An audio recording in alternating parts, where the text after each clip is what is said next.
नाज़रीन, आपको अपडेट करें कराची से, जहां हमारे नुमाइंदा खसूसी जावेद इब्राहिम मग्गी के मुताबिक नेशनल प्रेस क्लब कराची में मीट दी प्रेस से खिताब करते हुए आली कोलाची इत्तेहाद पाकिस्तान के मरकजी चेयरमैन सरदार शब्बर अहमद खान कोलाची ने सिंध और वफाकी हुकूमत से मुतालिबा किया है कि कराची का नाम तारीख सिंध के मुताबिक कोलाची बहाल किया जाए। उन्होंने कहा कि अंग्रेजों की साजिश के नतीजे में कोलाची कौम को दीवार से लगाकर उनकी लाखों एकड़ अराजी पर गैर कानूनी कब्जा कर लिया गया, लिहाजा कोलाची कौम अब खामोश नहीं रहेगी।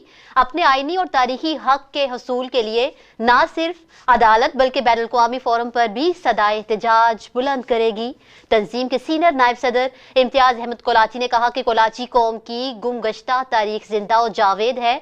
कराची कोलाची बस्ती कोलाची कौम की मलकियत है, मगर कोलाची कौम को हर दौर की गासिबों ने दीवार से लगाकर अपने मज़मूम अज़ाइम की तकमील की। तंजीम के सेक्रेटरी इंफॉर्मेशन सहराब खान कोलाची ने कहा कि कोलाची कौम के 3 जवान बेदर्दी से डेरा इस्माइल खान भट्टी सर के इलाके में कत्ल कर दिए गए, मगर ताहाल मुजरिमों को गिरफ्तार नहीं किया गया। उन्होंने वज़ारत दाखिला पाकिस्तान से अपील की कि कोलाची कौम के 3 जवान भाइयों को बेरहमाना कत्ल का एहतसाब किया जाए और मुलविस तनासर को कड़ी से कड़ी सजा दी जाए। इस मौका पर बलोचिस्तान के सूबाई सदर सरदार डाट मोहम्मद मुराद कोलाची, बलोचिस्तान के जनरल सेक्रेटरी इलाही बख्श और दीगर भी मौजूद थे।